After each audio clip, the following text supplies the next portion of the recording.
Gunnery Sergeant Damon Rourke didn't hesitate when he spat out, "Your father died screaming like a coward, and you walk around acting like his blood somehow made you special."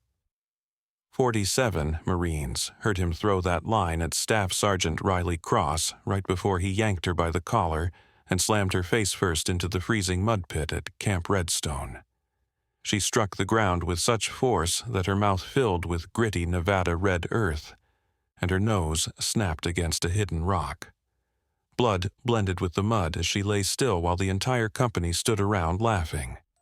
One Marine yelled that she should stay down where garbage belonged, and another called the mud an upgrade to her face. Rourke loomed over her, his boots inches from her head, telling everyone that this is what happens when the Pentagon tries turning warriors into babysitters for women who had no place wearing the uniform. No one reached out to help her. Not one Marine spoke up. She lay alone in that pit, surrounded by men who didn't even see her as human. What none of them realized was that Riley Cross had spent 3 years erasing targets from the map in places where America officially had no boots on the ground. What they didn't know was that her father hadn't died screaming. He died taking out 15 enemy fighters while saving 3 teammates, and the Medal of Honor on his casket at Arlington was placed there by the President himself, and the pendant tucked under her mud-soaked uniform carried an inscription that had carried her through horrors these men couldn't even begin to imagine. When Riley finally rose from that pit, blood streaming from her broken nose, something behind her eyes shifted. She was done trying to earn their respect. Now she was deciding just how thoroughly she would dismantle everything Gunnery Sergeant Rourke believed about himself. The mud pit at Camp Redstone's Infantry Training Battalion had been breaking Marines for decades. Cold November rain had turned it into a frigid slurry of Nevada red clay and standing water that carried the stink of diesel, sweat, and years of Marines pushed far past their limits. The temperature hovered around 39 degrees. A cold front had blown down from Sierra Ridge overnight, and the wind sliced through wet uniforms like razors. If you're still watching, then you already know what real sacrifice looks like.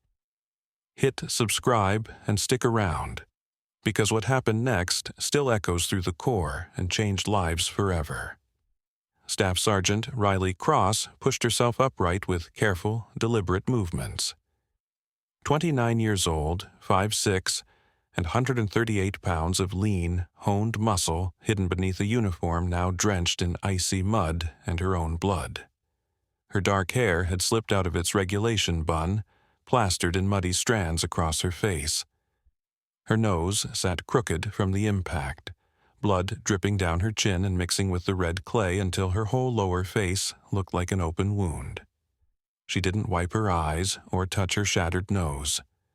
She stood at attention, hands at her sides, breath steady, her focus locked somewhere past Rourke's left shoulder.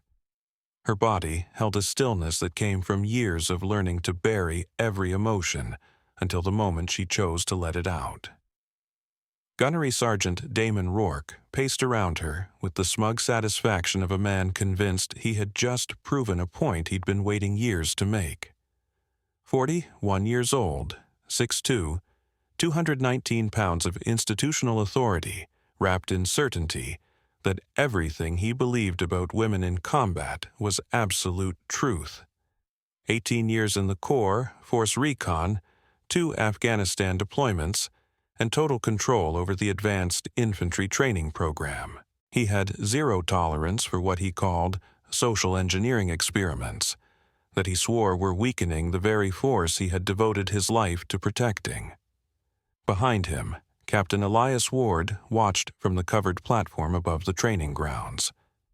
The company commander kept his face unreadable, yet his eyes followed Riley with a focus that hinted he was noticing something the others completely overlooked. He had reviewed her service file 3 different times since she'd arrived, and each pass through it left him more unsettled than before. Whole sections were missing. Full years erased under classifications far above anything he was cleared to see. mentions of joint task force units that didn't exist on any org chart he'd ever encountered. Someone with real pull had hidden major parts of this woman's past, and Ward had worn the uniform long enough to understand exactly what that level of secrecy implied.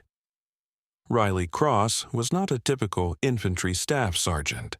She was something entirely different, something he doubted Gunnery Sergeant Rourke was remotely prepared to deal with.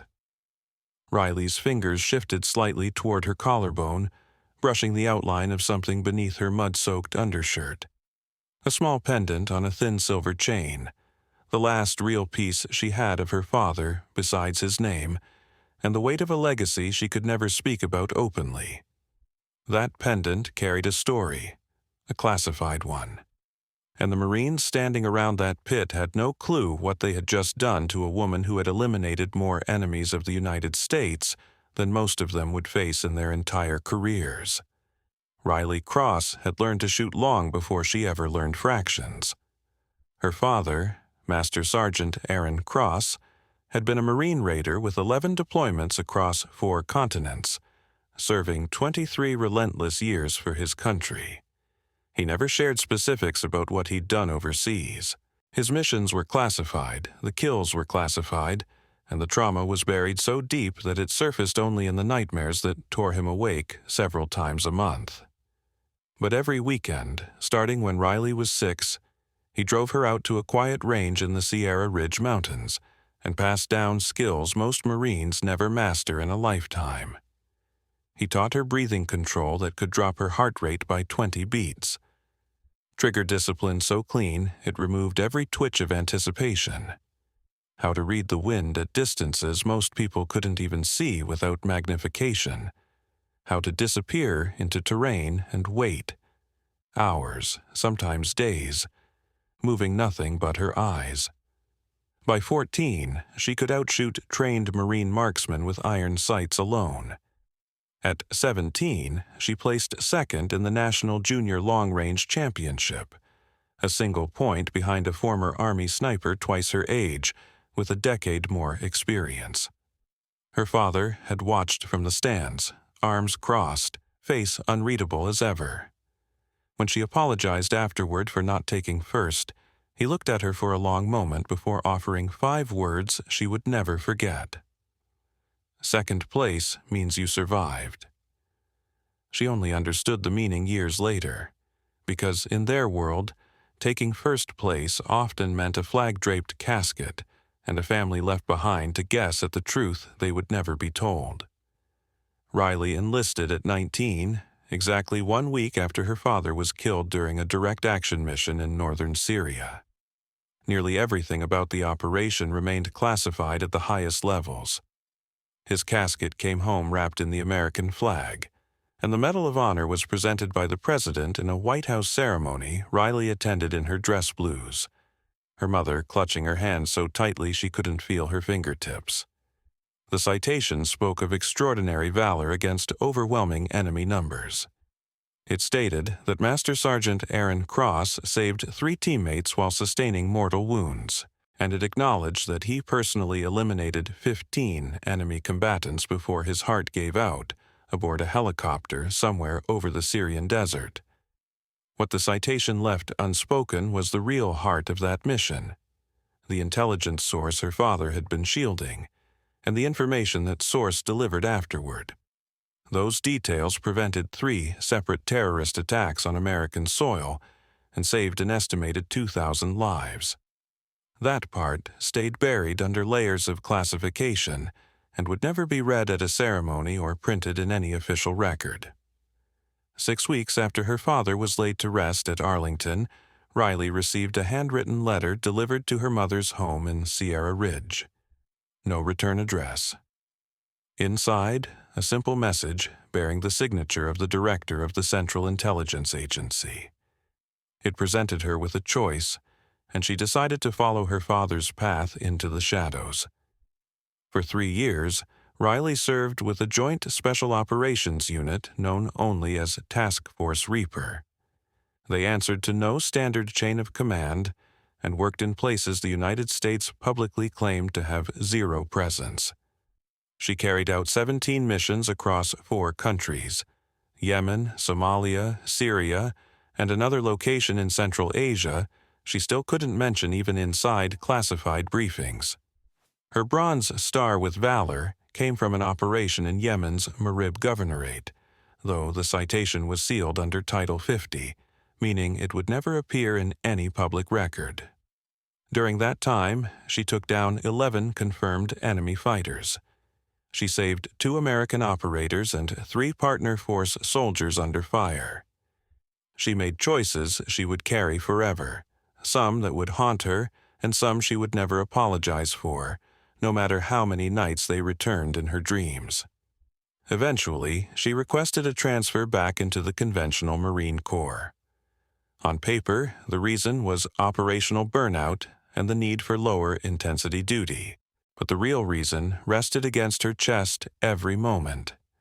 The small silver pendant engraved with the Marine Raider emblem on one side, and, on the other, 3 words etched in her father's own handwriting by a jeweler in Oceanside 2 weeks before he left for Syria. Make them remember. For 3 years she had lived in the dark, following the same path her father walked into the hidden corners of foreign policy. Now she wanted to build instead of break. She wanted to train the next generation of warriors, to honor her father by shaping Marines who would carry his legacy long after she was gone. But the Marine Corps didn't see that. They saw only a female staff sergeant asking for an infantry billet during a politically heated integration period. To them, she was a headline waiting to happen. A complication, a risk, never a resource. They didn't see Master Sergeant Aaron Cross's daughter. They didn't see the classified skill set she carried like a chambered round waiting for someone to pull the trigger. Gunnery Sergeant Damon Rourke, meanwhile, had learned everything he believed about strength and weakness from a man who viewed human worth through the lens of pain. His father, Master Gunnery Sergeant Harold Rourke, had been a drill instructor at Paris Island during the 80s and early 90s, a training legend whose reputation included breaking recruits so thoroughly that 3 attempted suicide and 1 succeeded. The Corps quietly reassigned him after the 3rd incident, and the family never discussed the real reason. Damon grew up watching a man dominate everyone in reach. Weakness was punished instantly. Tears were met with a level of contempt so sharp that Damon trained himself to choke them back before they ever formed. Women, in his father's worldview, existed to support warriors, to comfort men who fought, never as equals and certainly never as fellow combatants. When Damon Rourke learned that a female infantry marine was being assigned to his training command under the Corps-wide integration initiative, something cracked deep inside his understanding of how the world was supposed to work.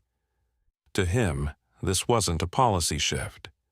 It was a direct assault on everything his father had drilled into him, everything he had built his identity around, everything he believed about the hierarchy of warriors and the people meant to support them. He couldn't allow this woman to succeed. If Riley Cross proved herself, then it meant his father had been wrong. It meant Damon Rourke had lived his entire life believing lies. Unacceptable. Unthinkable. So the mud pit incident didn't just happen. Rourke engineered it. During the morning combatives demo, he intentionally chose Riley as his demonstration partner, pretending he wanted to show that joint techniques worked no matter the size difference. Then he slammed her with a hip throw using triple the force needed, driving her face straight into the mud and holding her there for a full 8 seconds, ensuring every Marine watched her humiliation. The laughter started as a few uneasy chuckles, Marines unsure if they were supposed to laugh. Then it grew louder as they realized their gunnery sergeant expected their support. Soon it became a wave of collective cruelty that drowned out individual doubt. But not everyone joined in. Corporal Mason Ridge stood at the edge of the crowd, arms crossed, jaw locked. 23 years old, quiet, squared away, The kind of infantry marine who never raised his voice and never earned a single disciplinary mark in 4 years of service. He watched Riley push herself up from the mud, blood streaming down her face, and something hardened in his expression. He stepped forward and asked Gunnery Sergeant Rourke if the demonstration was finished. His tone was respectful, but sharp enough to make a few Marines swivel toward him. Rourke's glare darkened instantly. He warned Ridge to shut his mouth unless he wanted to join Staff Sergeant Cross in the pit for extra instruction. Ridge went silent, stepping back into formation, but his eyes found Riley across the training area. Something passed between them, a recognition that what happened had been wrong, and that someone had seen it. Captain Elias Ward then descended from the observation platform, every step carrying quiet authority. His face remained unreadable as he informed Rourke that the morning's evolution was complete, and he should prepare the company for the afternoon schedule. Then he turned to Riley and ordered her to clean up, get medical to check her nose, and report to his office. At 1500, Riley left the mud pit without glancing at a single Marine. Blood still dripped from her broken nose, mud clung to her uniform, and every step she took was measured and controlled. The same discipline her father had drilled into her during those early mornings in the Sierra Ridge Mountains, when she was still too young to understand why she needed to master hiding her emotions. Behind her, 47 Marines watched her walk away. Most saw a woman who had been put in her place, a political addition who'd just learned where she didn't belong. But a few noticed something else: the steadiness of her hands despite the pain, the complete lack of panic or rush or breakdown they had expected. Something about what they'd witnessed didn't match the story Rourke had been pushing since the moment he learned she was coming. A few of them were starting to suspect that Riley Cross was not the person they had assumed. Riley reached her quarters and locked the door before her body finally started to betray her. She peeled off her mud-soaked utilities and dropped them onto the floor. In the small bathroom, she stared into the mirror at the damage Rourke had done. Her nose was crooked, tilted several millimeters left from where the cartilage cracked on that buried rock. Blood had dried into a dark crust across her lips and chin. Red desert clay clung to her hair, her ears, the corners of her eyes. She looked like she'd been dragged from a shallow grave. Her hands began to shake, not from the cold, though her core temperature had plummeted in that freezing mud, but from somewhere far deeper.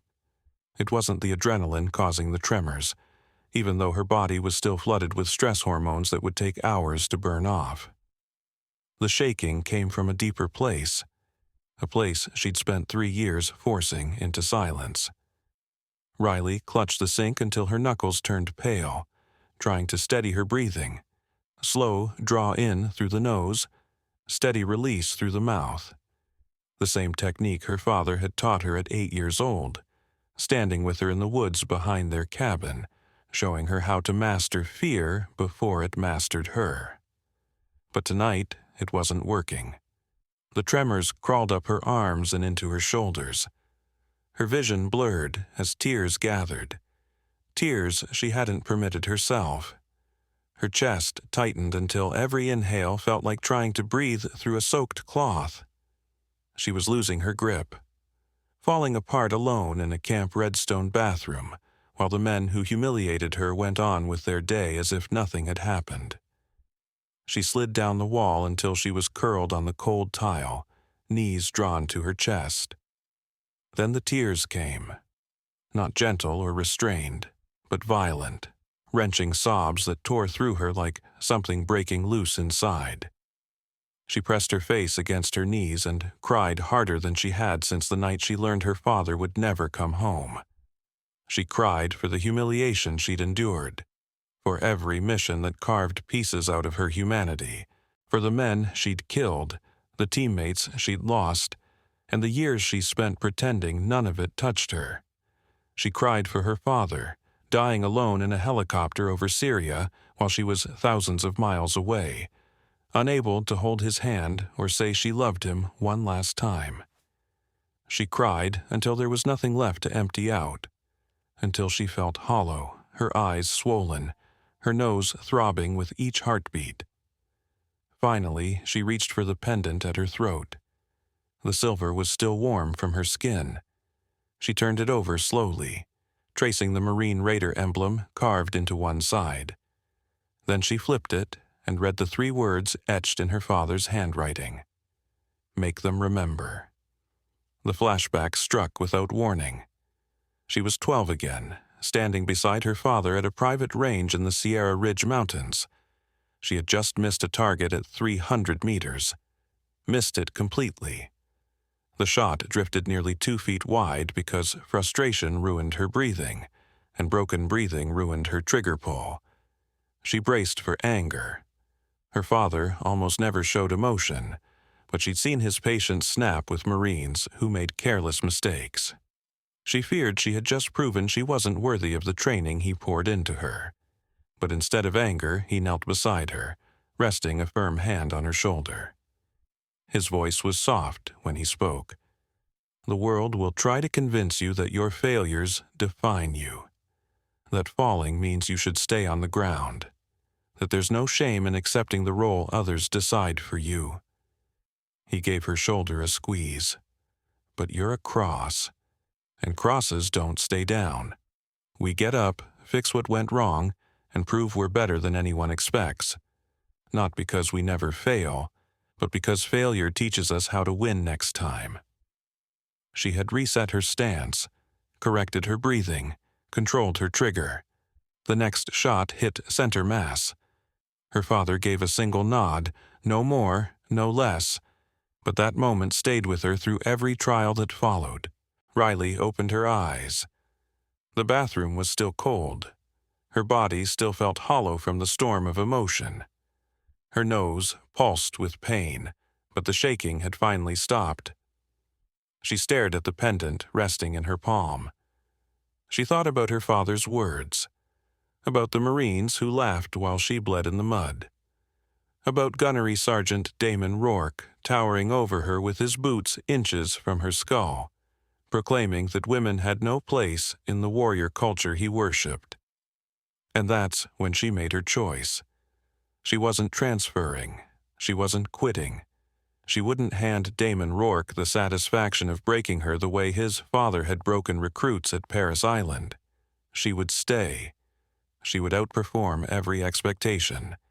And she would make damn sure they all remembered the moment they shoved Riley Cross into a mud pit and laughed. She rose to her feet and stared into the mirror. Blood, mud, swollen eyes, and a nose that would never quite sit straight again. This was what a cross looked like after being knocked down. Now they were about to learn what a cross looked like getting back up. At 1500, Riley reported to Captain Elias Ward's office with her nose reset and taped, her uniform clean, and her expression unreadable. Ward sat behind his desk with a manila folder open in front of him.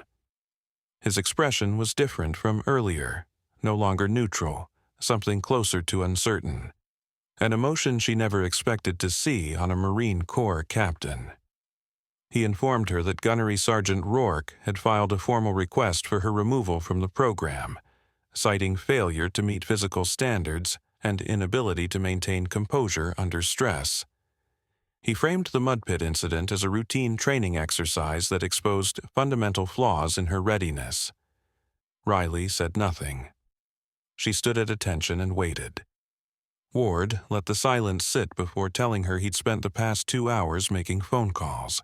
He had contacts at Marine Forces Special Operations Command, and one of those contacts had shared some surprising information about a staff sergeant named Riley Cross. He asked her directly if she'd ever served with a unit called Task Force Reaper. Riley's jaw tightened just slightly. Her eyes stayed locked on a spot on the wall behind him. She responded by asking whether the captain had clearance for that classification level. Ward almost smiled. He told her he understood and wouldn't push for details he wasn't authorized to know. but what he had learned had changed how he viewed Rourke's recommendation. Then he gave her a choice. She could accept the transfer quietly, no black mark, no career ender, just a discreet acknowledgement that the integration initiative had run into predictable obstacles, and she would be reassigned somewhere less volatile. Or she could attempt the advanced infantry assessment, a non-stop 48-hour evaluation designed to measure everything an infantry leader needed: endurance, technical skill, tactical judgment under pressure, leadership in chaotic conditions. It was one of the Marine Corps' most grueling assessments. Ward told her that no Marine had ever completed the AIA on their first attempt without at least 6 months of preparation. Attempting it now, with a broken nose, bruised body, and less than 12 hours since her altercation with Rourke, bordered on reckless. Riley asked one question: "When does it start?" Ward studied her for a long moment before answering: "Midnight." The assessment opened in darkness and stayed there. The first phase was pure physical punishment. A 3-mile open-water swim off the Nevada training bay, water sitting at 54 degrees. At Oiseau 30, Riley hit the water, her nose throbbing, her body still battered from the previous day. The cold slammed into her like a sledgehammer. Her muscles seized, her breath went ragged, and every stroke felt like dragging her arms through wet cement. At 600 meters out, she thought about quitting. The safety boat hovered nearby. One raised hand and they'd pull her out, and the pain would finally stop. But she reached under her wetsuit and touched the pendant on her chest. Second place means you survive. She kept going. She finished with 4 minutes left on the clock. Next came the run. 12 miles through the pine-covered stretches around Camp Redstone, hauling 70 pounds of gear. The first 3 miles were almost manageable. By mile 6, her quads felt like they were tearing fiber by fiber. By mile 9, she was running on nothing but will. Every physical reserve had been burned away. At mile 11, the hallucination hit. Her father, standing beside the trail, arms crossed, watching her. He didn't speak. He never did in moments like that. When she pushed past him, he fell into step at her side, matching her stride, staying with her until she stumbled across the finish line with 37 seconds to spare. When she turned back to look for him, there was nothing there but trees and darkness. The obstacle course waited next: rope climbs, wall ascents, cargo nets, and a 300-meter low crawl through sand and concertina wire. Her hands were already torn open by the second rope climb. Old scabs ripped apart, fresh blood slicked the hemp, and for a moment she dangled 18 feet above the ground, grip slipping, arms shaking while an evaluator tapped his watch below as if counting down to her fall. She refused to fall. She found another grip, then another, and another after that. By hour 16, the second phase began. Nightland navigation with only a map and lensatic compass. No GPS, no lights, just 11 kilometers of swamp and forest with 5 mandatory checkpoints and 4 hours to reach them all. The terrain was merciless. Waist-deep water in some spots, thick underbrush clawing at her uniform, scratches lining her face and arms. Twice she lost her bearings, forcing herself to stop, breathe, recalibrate, and use dead reckoning to reorient. She still hit every checkpoint and crossed the finish with 8 minutes left. Hour 23 brought the medical evaluation. A training mannequin lay before her. A simulated casualty with ephemeral arterial bleed on the right, a tension pneumothorax on the left, and a suspected cervical spine injury. She had 4 minutes to stabilize everything and initiate evacuation. Even exhausted, Riley worked the scenario with clinical precision. Tourniquet high and tight just below the inguinal ligament, needle decompression at the 5th intercostal space along the anterior axillary line, manual C-spine stabilization, while she transmitted a 9-line medevac over the simulated radio. She completed the entire sequence in 3 minutes and 21 seconds. The evaluators scribbled on their clipboards without a word. Gunnery Sergeant Damon Rourke watched from a small rise overlooking the medical lanes. He had been following her progress through every phase, shifting between positions to catch each event. Over the past 23 hours, his expression had changed entirely. The smug confidence was gone. The sneer had disappeared. What replaced it looked unsettlingly close to fear. None of this was supposed to happen. She wasn't supposed to be capable of any of it. The broken, humiliated woman he shoved into the mud pit yesterday was supposed to have quit long ago. She was meant to validate everything he believed about women in the infantry. Instead, she was dismantling every assumption he'd ever held. Hour 32 delivered a twist no one saw coming. Riley was running a simulated patrol with 2 assigned teammates when the scenario suddenly shifted. An ambush from elevated ground. Both teammates were declared casualties within 30 seconds, leaving her alone, exhausted beyond anything she had ever felt, and responsible for coordinating a full tactical response while taking constant simulated fire. Her radio erupted with unfamiliar call signs and procedures she had never trained on.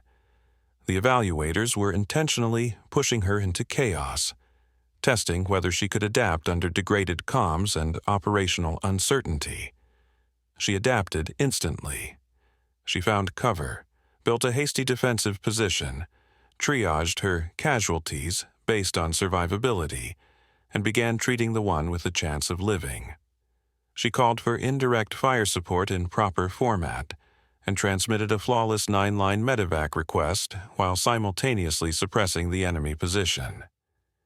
The evaluators exchanged looks. One gunnery sergeant, who had overseen more than 100 such assessments, slowly shook his head, as if he were watching something he'd never seen before. Hour 44 marked the final phase. Close quarters battle in the shoot house. Sim rounds that left welts the size of golf balls. Hostiles mixed with hostages. Zero room for error. One mistake would fail the entire evaluation.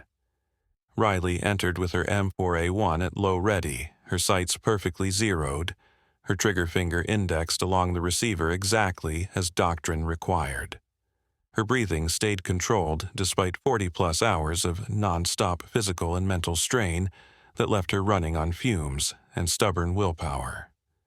She cleared 5 rooms in 83 seconds, engaged 9 hostile targets with 17 rounds, 0 hostage hits, 0 friendly fire mistakes. Every shot landed exactly where it belonged, even though her hands trembled from exhaustion and her vision swam from sleep deprivation. When Riley stepped out of the shoot house and into the pale gray morning, she had been evaluated non-stop for 44 hours. No sleep, no breaks. She had been pushed far past the limits she believed she had, discovering strength she never knew existed, and she hadn't failed a single event. Gunnery Sergeant Damon Rourke stood at the edge of the clearing, staring at her as if watching his entire worldview collapse. His face had gone pale, his jaw clamped tight.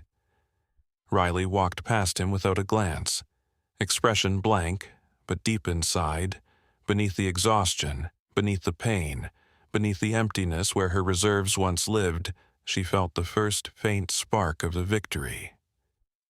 The final review convened at 0900 the next morning in the battalion briefing room. Every instructor from the advanced infantry assessment was seated. Rourke sat in the front row, arms crossed, his jaw so tight a vein pulsed at his temple. Captain Elias Ward stood at the podium holding a tablet, wearing the expression of a man about to strike a match he could never put out. Ward began reading the official results. Staff Sergeant Riley Cross had completed every event within the required time. Her scores surpassed the baseline in every measured category. Her ambush response performance had been rated exceptional by every evaluator. Her CQB scores ranked among the highest ever recorded in the program's history. She hadn't merely passed, she had outperformed 94% of all Marines who had ever attempted the evaluation. Rourke shifted, his face rigid, but his eyes betraying a crack in his confidence. He waited for the caveat, the loophole, the technicality that would dismiss everything he had just heard. No such thing came. Ward lowered his tablet.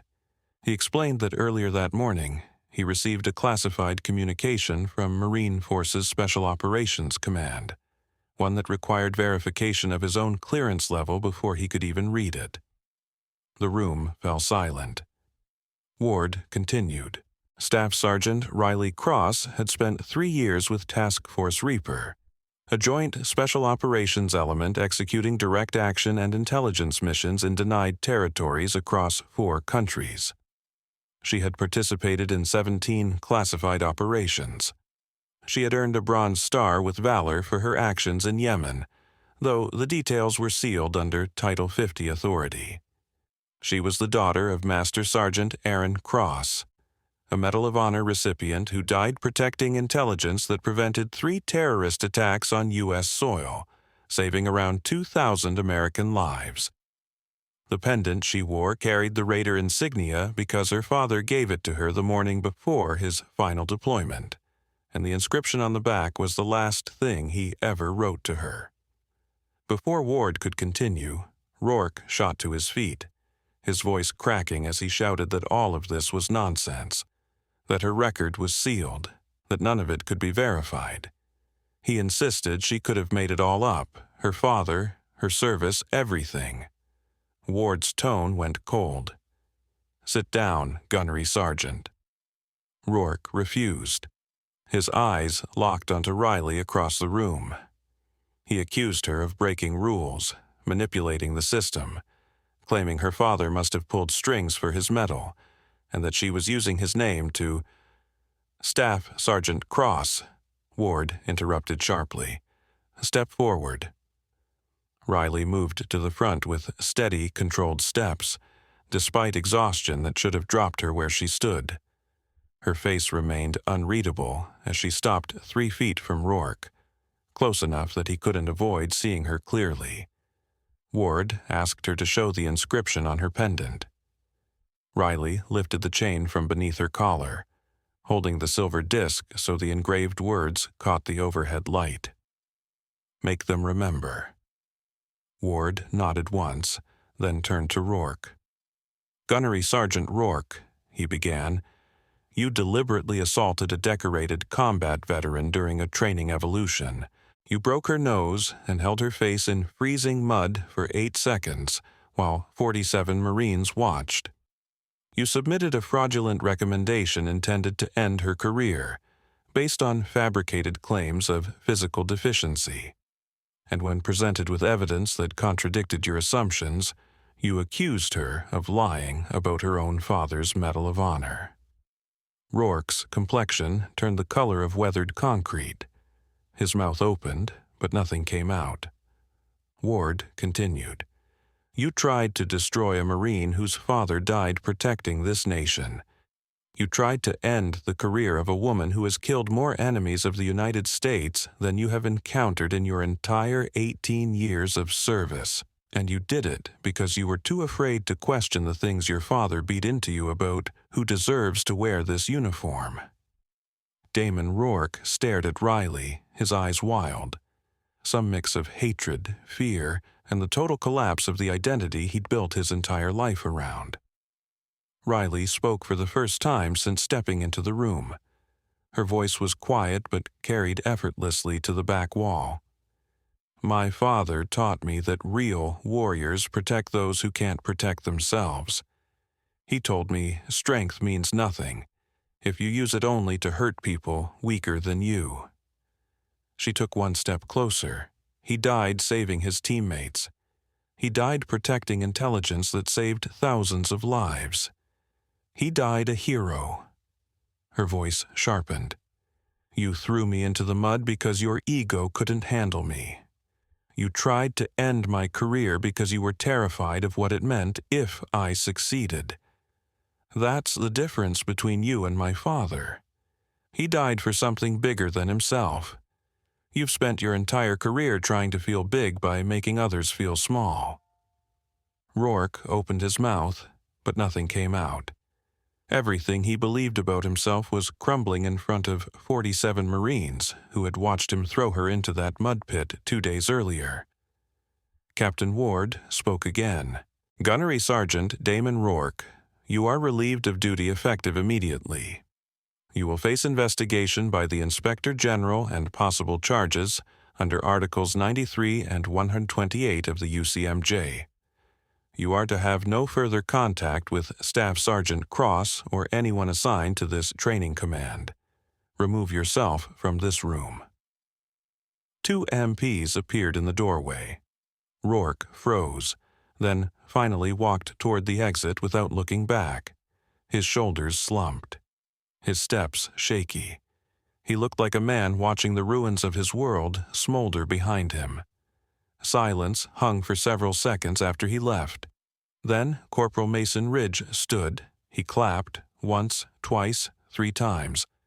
Another Marine rose and joined him, then another. Soon, 46 Marines were on their feet applauding the woman they had watched lying in the mud 48 hours earlier.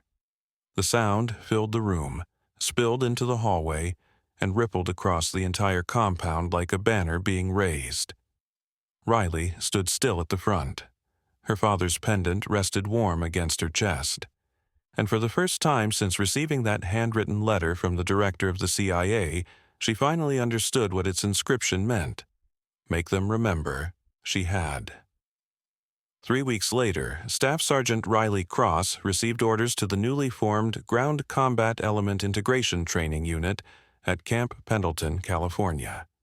Her mission was to design assessments and standards for female Marines entering infantry and combat arms roles, to build something that would outlast her, systems ensuring no Marine would face what she had faced without the tools to overcome it. On her last morning at Camp Redstone, she walked out to the mud pit before sunrise. The December ground was frozen solid, a thin layer of frost sparkling across the red desert clay. The indentation where Rourke had slammed her face was still visible, a shallow dip holding a thin sheet of ice. She stood there silently, watching the sky shift from black to gray to pale gold. Footsteps approached. Corporal Mason Ridge stopped beside her. He didn't say anything for several minutes as they watched the sunrise glow across the Nevada pines. Then he told her his younger sister had enlisted 3 weeks earlier. She wanted infantry. She wanted to follow her brother. And until a few days ago, he'd been terrified of what she would face. Riley asked him why he wasn't afraid anymore. Ridge paused, then said it was because his sister now had someone to look up to. Someone who had been shoved into the mud and risen again. Someone told she didn't belong who proved she belonged more than the men who said it. Someone who showed the uniform cared only about the warrior wearing it. Riley nodded and touched the pendant at her throat.